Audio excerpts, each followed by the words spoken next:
जय हिंद मित्रांनो, आपल्या Shivarth D classes या यूट्यूब चॅनलला मी सर्वांचं स्वागत करतो. 2026मधील शिक्षक पात्रता परीक्षा म्हणजेच महा TET या संदर्भात आपण महत्त्वाचं म्हणजे मानसशास्त्र, बालमानसशास्त्र या संदर्भात महत्त्वाचा आपण प्रश्न पाहणार आहोत. जे प्रश्न यापूर्वी विचारलेले आहेत आणि आगामी परीक्षेमध्ये सुद्धा हमखास विचारले जाणार. तर बघूया आपण. पहिला प्रश्न या ठिकाणी आपल्याला पाहायला मिळेल. मानसशास्त्राचा जनक कोणाला म्हणतात? तर ॲरिस्टॉटल यांना आपण राज्यशास्त्राचा जनक, तर्कशास्त्राचा जनक म्हणून सुद्धा ओळखतो. आधुनिक मानसशास्त्राचा जनक कोणाला मानले जाते? तर विल्यम जेम्स, लक्षात घ्या, यांना आधुनिक मानसशास्त्राचा जनक म्हणतात. पुढचा प्रश्न महत्त्वाचा आहे. डी ॲनिमा हा ग्रंथ कोणी लिहिला? तर ॲरिस्टॉटल यांनी लिहिलेला हा एक महत्त्वाचा ग्रंथ आहे. कोणता? डी ॲनिमा.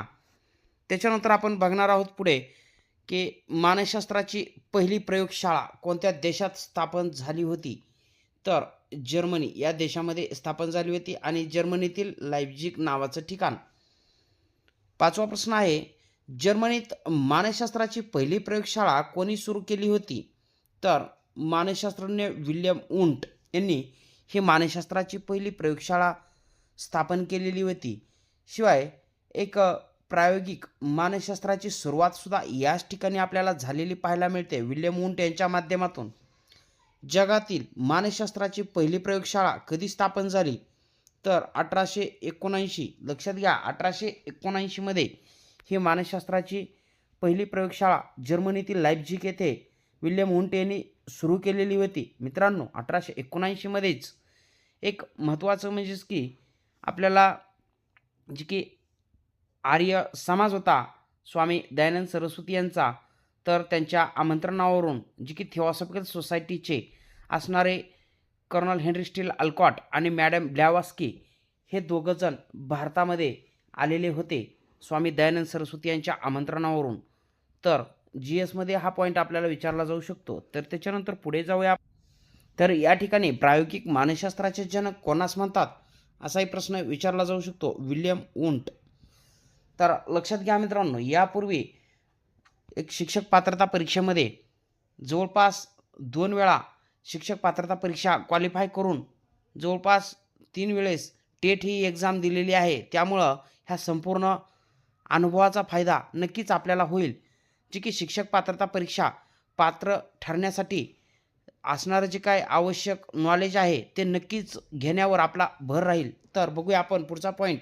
आपण या चॅनलला नवीन असाल तर सबस्क्राईब करा आणि महत्त्वाचं म्हणजे की या व्हिडिओला सुद्धा लाईक करा मित्रांनो. तर पुढे जाऊन ॲरिस्टॉटल यांच्या मते मानसशास्त्र म्हणजे काय?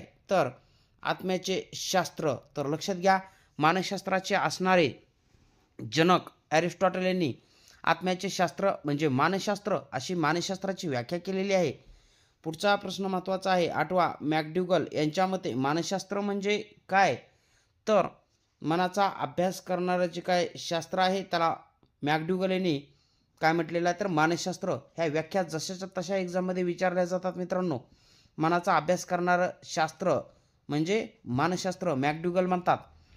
पुढचा प्रश्न आपण बघूया. या ठिकाणी महत्त्वाचा असणार आहे मित्रांनो. 30 प्रश्न असणार आहेत आपल्या बालमानसशास्त्रावरती आणि 30पैकी कमीत कमी आपले 28 ते 29 प्रश्न नक्कीच बरोबर येऊ शकतात. तर लक्षात घ्या, आपल्याला व्यवस्थितपणे सर्वच पॉईंट कव्हर करायचे आहेत. पुढचा प्रश्न आहे की व्यक्तिभिन्नतेबाबत रिपब्लिक ग्रंथात कोणी वर्णन केले आहे?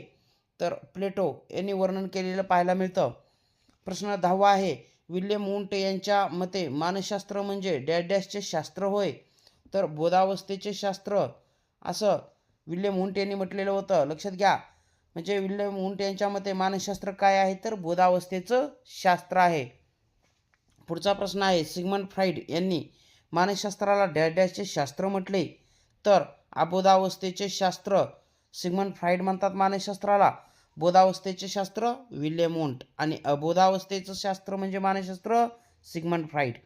ह्या व्याख्या आहेत परीक्षेमध्ये मित्रांनो हमखास. चला पुढचा प्रश्न बघायचा आहे.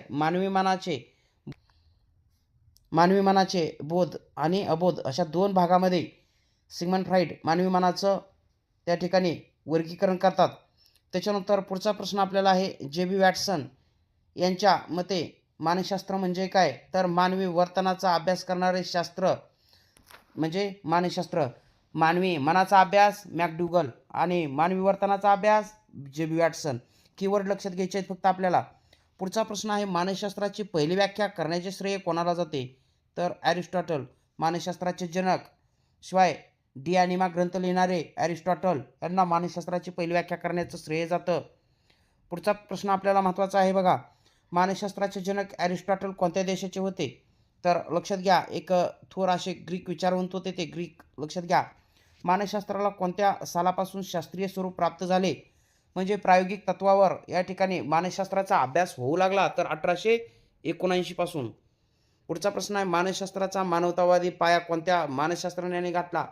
तर त्यामध्ये दोन आहेत महत्त्वाचे, कार्ल रॉजर्स आणि अब्राहम मास्लो. अब्राहम मास्लो यांची गरजांची बघा श्रेणी जी की आपल्याला परीक्षेमध्ये सुद्धा विचारलेली आहे. तर त्याच्यानंतर आपल्याला पुढचा प्रश्न बघायचा आहे महत्त्वाचा. 18वा प्रश्न आहे मानसशास्त्रातील मानवतावादी चळवळीचे जनक कोणाला म्हणतात? तर मानसशास्त्रातील मानवतावादी चळवळीचे जनक MP आहे अब्राहम मास्लो. मानवतावादी मानसशास्त्रज्ञ कोणते? तर अब्राहम मास्लो आहेत, रोलो मे आहेत, जेम्स बुटेंजल किंवा बुंचेडल. मानवतावादी मानसशास्त्रज्ञ कोणते? अब्राहम मास्लो, रोलो मे, जेम्स बुंजेंटल आणि कार्ल रॉजर्स.